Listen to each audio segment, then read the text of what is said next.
WVOX.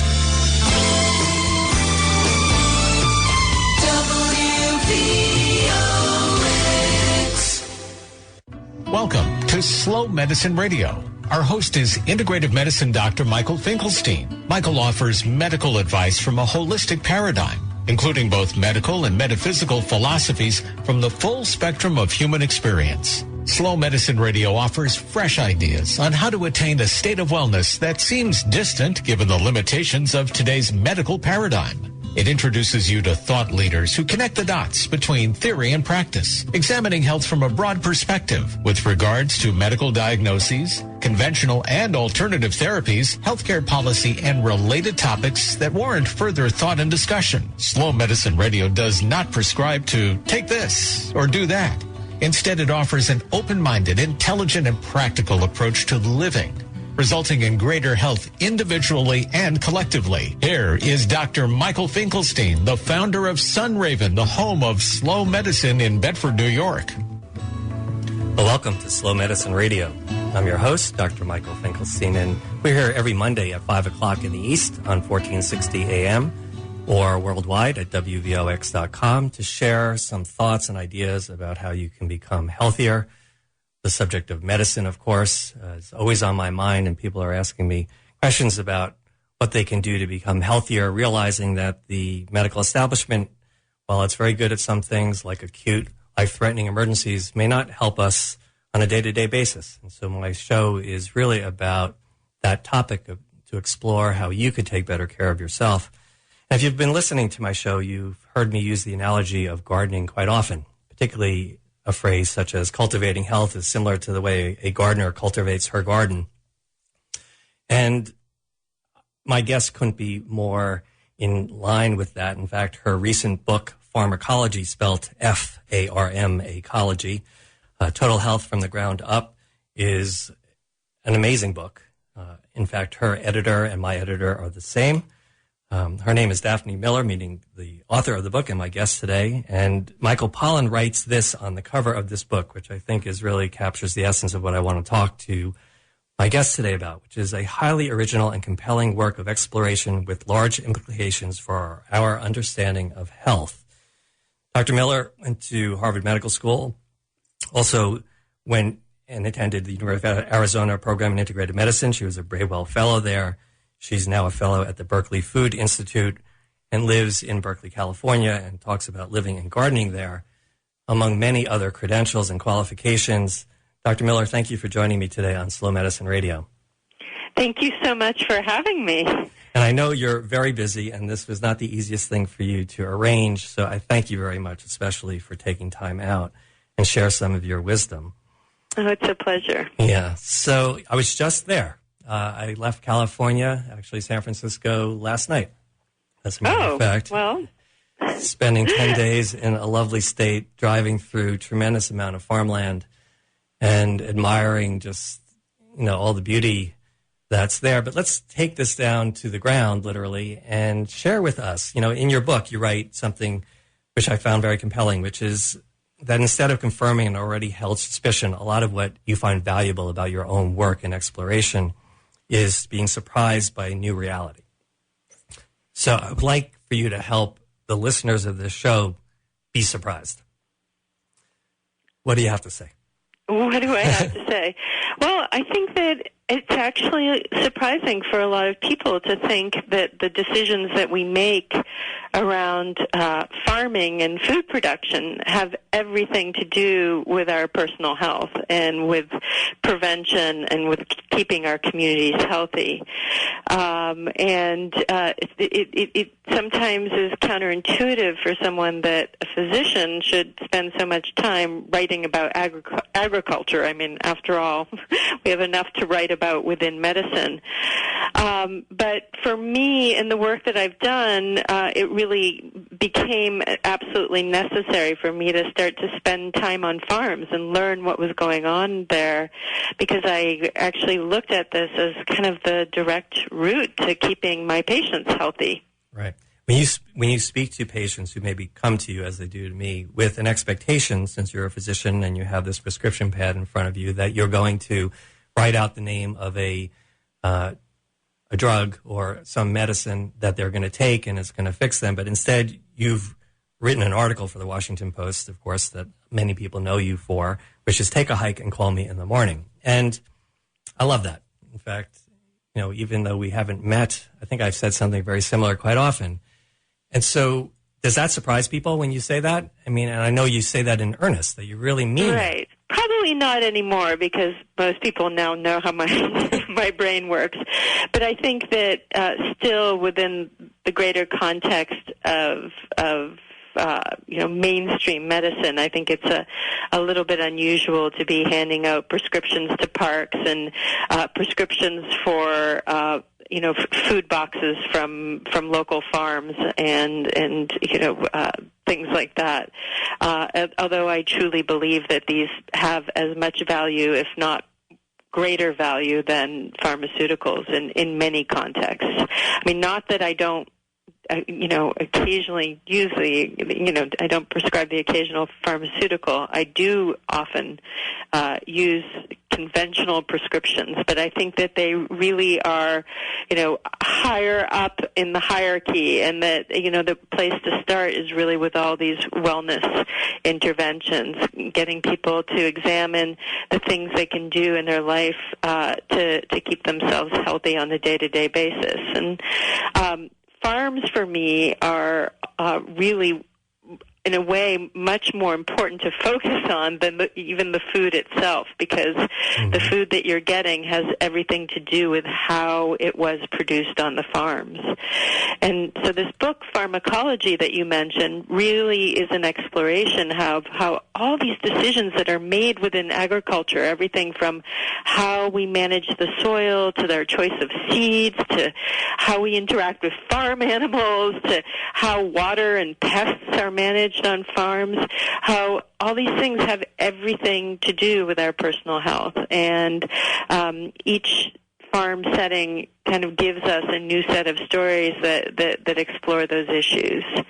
Well, that's, as I read through your book, one of the other things that you're touching on, which I found to be really stimulating for me, at least, was your description of farmers and that their focus, one of the things that you really came to understand was that their focus wasn't specifically on the produce, but was on the farm. The fact that they focused there as opposed to the end product seemed to produce a greater end product. Absolutely. They were focused on the soil, but they were also, most of the farmers that I spent time with were really focused on the eaters, the people who were their community of eaters. And that's why I felt like such an affinity with these farmers, because I realized in a way that my job and their job was kind of one and the same, that we were all committed to keeping our communities healthy, and that these were farmers who were, each decision they were making was not only for the survival of their soil and their farm, but also of the survival of the community around them. And that for me was a very lovely realization. Yeah, it seemed like their why they farmed was as important as anything else, and why was how this product that they're creating was going to be used and served. Right. And one of the other things that actually came up as I was doing this project was uncovering a group of physicians, much like yourself, who had already started thinking about agriculture in interesting ways and brought it into medicine. So, I certainly was not having a totally original thought, is what I realized, and that there was actually, physicians out there who in a variety of ways had already given some very serious thought to how agriculture and medicine interacted. And, one of the examples that I give in the book was an oncologist. He's actually an oncology researcher at Moffitt Cancer Hospital in Florida, who had been looking at models for pest management, for managing pests in the field, and actually borrowing those models to use in cancer management. And these were leading to really innovative, much more gentle, much slower, kind of less invasive treatments for cancer. And I thought that was one really fascinating example of an agriculture to medicine, exchange. When you see people who don't know you so well, and maybe they're skeptical a little bit about how strongly you can, promote that type of approach. What are the arguments you make for them? So, let's get into something, maybe specific examples of people who are cynical or skeptical who resist this. They'd rather take a pill, or at least they're thinking that that's the way to go. How do you help them open up to this idea? Well, to answer that, I actually think that a lot of the skepticism is changing as we're getting more and more research that's confirming these ideas. I don't know if you followed in the news a couple months ago. Well, it was originally there was an article I think that came out in Science magazine, another one in Journal of Allergy, and another one I think in the New England Journal of Medicine that looked at how farm exposures are actually decreasing rates of allergy and asthma in the children who live on those farms, particularly if these are sustainable farms. And they looked at the Amish and the Hutterite communities in the United States and found this really fascinating link between, connection to healthy farms and low rates of asthma. And this was something I wrote about in Pharmacology, but it was very preliminary data back then, a couple years ago. And now it's really, they've actually found some of the bacterial components that are there on the farm that are probably responsible for this effect. So as there's more research evolving into all these different areas, I think that there's, people are putting a lot more credence in the idea that healthy farms can create healthy people, in all these different ways, not just by growing healthy food, but really as in their environmental exposures as well.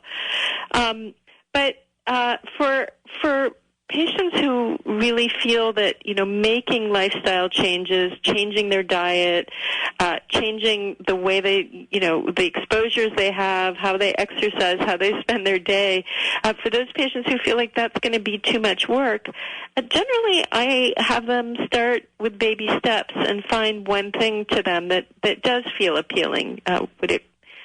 Could we start by having you, order a food box once a week from a local sustainable farm? Could we start with maybe you gardening in a window box, in your apartment, and just a couple herbs? Because even little tiny bits of exposure to healthy soil can actually make a difference. Can we, is there something that you could do in your community or in your school that might get you out and get you into the sunshine and so on? So, and I find that all of these things can actually be beneficial, and it's really up to each individual how much they want to do. Right. One of the things that you mentioned that we also have in common is that your family bought a farm in upstate New York. My family did as well. So I'm wondering if you can share with everyone how your own exposure as a young person, as a child, to that environment shaped your understanding of the world and nature. Because I think that's part of your personal story that I'd like to bring out. Yeah, my parents were kind of back to the landers, and so they bought this property, and it was 1969, and had it for the next couple decades. They don't own it anymore, but having spent a lot of my childhood there and watching them struggle to farm it, it had a very big influence on me, both in terms of seeing the upsides and the downsides of agriculture. I think there was a lot of wonderful things that happened on that farm. I really got introduced to the cycle of life and sort of the birth, growth, death, decay, all these things that are very much a part of medicine as well. And I think it probably was those experiences that inspired me to go to medical school. but it was also a community. It was a community in a town called Fort Anne that was experiencing a real loss of farming. A lot of the farms were being bought up by developers and turned into, areas for tract homes, and a lot of the farmers were being pushed out of business, the small dairy farmers up there. And so it was also fairly tragic to witness the loss of that economy during the time we were there. There was a huge shift that happened, and many of the farmers that I knew as a young child ended up having to go off the land and get jobs elsewhere in order to support themselves and their family. And clearly that losing farmers in this country is a tremendous loss to this country. It's a tremendous health loss to this country. Yeah, that's another conversation, isn't it, really, which is for us not only to think about this as our own individual health concern, but something that the collective is really going to experience one way or the other, depending on how this goes with the support of sustainable farming. Dr. Miller, if you don't mind, we'll take a break and give us a chance to catch our breaths. And I'd like to come back and talk about that a little bit more, about how we collectively as a community could support the process of farming for ourselves and for all around us. So we'll be back in a minute. You're listening to Slow Medicine Radio. You can find out more about the show and the work of Dr. Michael Finkelstein by visiting his website, slowmedicinedoctor.com. Slow Medicine Radio is sponsored by the Slow Medicine Foundation, dedicated to providing community-centered experiential and reflective learning for individuals, families, and groups, offering educational programs, events, and resources, as well as insightful health evaluations with customized medical guidance. Dr. Finkelstein works with his wife, Robin Queen Finkelstein, at their farm, Sunraven, in Bedford, New York. And they invite you to visit and take advantage of this unique resource, including men's and women's groups and couples programs. If you think about it, much of what we experience when we don't feel well is a result of the fast world and how it affects us. Therefore, if fast is the disease, then slow is the medicine. Visit Sunraven, the home of slow medicine in Bedford, New York. Go to slowmedicinedoctor.com or call 914-218-3113. And thank you for tuning in Mondays at 5 p.m. right here on 1460 WVOX. Welcome back to Slow Medicine Radio. And in that last minute of information, I want to reiterate that we do work on a farm, and it is, for most of the people listening, at least locally in the New York metropolitan area, within access. And part of Dr. Miller's advice to you is to spend some time on a farm. And we do once a month hold what we call the Slow Medicine Cafe, where we have basically brunch on Sunday with food and life from our farm and just the environment of the farm being what will nourish us. And the next one will be September 11th, which is a Sunday, from 10 to 12 in the morning. So we certainly invite all of you to join us. It is a contribution only. There is really no fee. We ask for support for our foundation, which allows for people who can't afford our programs to participate. But we'd like to see any and all of you for sure. So Dr. Miller, back to the subject of supporting sustainable farming. I know you're involved in that in the Bay Area. Tell me a little bit about, and tell us a little bit about what you're doing and how people can get involved. Well, it sounds like supporting your program might be a good start for people in your community. That sounds like a wonderful program that you're doing. But I always encourage people to start locally and try and build the healthiest food system they can in their community. Otherwise, these projects can feel a little bit daunting and overwhelming. And that includes, really taking an inventory of where you get your food and whether you're supporting, grocery stores and local stores that are actually supporting, local farmers or mid-sized farmers, even if they aren't super local.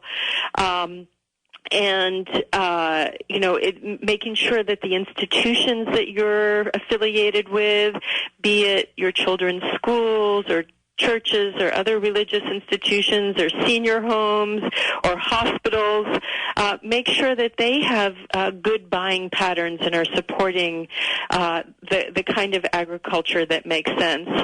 And then the third piece really is, voting with your vote and making sure that you're choosing elected officials to represent you that also are aligned with you in terms of the kind of agriculture that you want to support. Make sure that they're not receiving money from big industrial agricultural outfits or pharmaceutical outfits, because they tend to be one and the same. Companies like Syngenta or Bayer or Monsanto, these are not corporations that support a healthy local form of agriculture or healthy soil, and have the best interest of local farmers in mind when they're making their decisions. And I think that sort of triumvirate of really, voting with your own fork in terms of the food you eat, making sure that your community and institutions are getting the best food possible, and that your elected officials are aligned with you. Those are three great places to start. One of the things that I also ask people to do when I see them is to talk to their doctors about this. As you, I'm sure, realize, although it's changing, as you pointed out, medical establishment seems to be a little bit primarily focused on the quick fix, getting people in and out of an office or an emergency room or even the hospital. And some of the more sustainable, durable changes in lifestyle that are essential are not really the subject of a lot of the conversations people have when it's a matter of minutes and the priorities are, the most scary condition that they have in the moment. But I like when I speak to people about sharing with their doctors how they feel when they do some of these things. Absolutely, and I think that, in fact, a lot of the education probably goes from the patient to the doctor. Exactly. in that instance. But, I think it is very important to share the things that you're doing in your life to keep yourself healthy. A lot of times that can be very eye-opening for your physician. Yeah, well, they could really, if more people tell them how it's interesting and important to them to learn a little bit more about sustainable nourishment, not even just the food, as you mentioned, but the whole farm process, then it will obligate doctors to learn more about that on their own so that they can, in turn, be more precise and integrate their advice to include that more often. Right. No, absolutely. And speaking about, the medical establishment and food, there's a wonderful organization called Healthcare Without Harm that is actually an international organization, and they advocate for healthy food in hospitals and other medical institutions. And they have a pledge that hospitals can sign called the Healthy Food in Hospitals Pledge. If you go online, you can find it at hchw.org, and then, you look up the healthy foods in hospital. And I encourage your listeners to talk to their local hospitals about signing this pledge if they haven't done so already, because that will really force their hand. I mean, hospitals have an incredible amount of buying power, and if they start to buy from local farmers and mid-sized farmers in the community, that will actually support those farms very much. Yeah. And not just hospitals, but all these other institutions that I mentioned. But we can have a lot of sway that way by getting our schools and so on to start to support the right kind of agriculture. Yeah, schools too. I remember when my kids were younger going to the people who were in the administration who had made decisions about the food that was served to children and speaking to them about the importance of nourishing our children and influencing them early in life so that as they got older, they made more sort of sustainable food choices. It was interesting when I did that. My children are now 17 to 24 years old, so they're a little older and they're out of that elementary school phase. But there was a lot of resistance 10 years ago when I went there, and I think that too is changing. But that's another Absolutely. Actually, technology is making a very big difference, too, because one of the challenges for these institutions used to be that they really had no way of procuring stuff efficiently from, 50 small farmers. But now what's happening is there's these sort of aggregates or food hubs that are forming all over the country so that, a hospital or a school can buy from the hub rather than going and having to pick up beans from one farmer and carrots from another. A lot of this is happening, thanks to the Internet and sort of having these go-between food hubs. So it really has changed the way that local food systems are working, and it's mostly for the better and very exciting. Yeah. So tell us how people can reach you or learn more about your work. Obviously, they can buy your book, Pharmacology, and your previous book, The Jungle Effect. I think both are worth it. But do you have a website? Do you have other places? I do. There's a website that's it's actually www.drdaphne. It's DRDAPHNE.com. Very simple.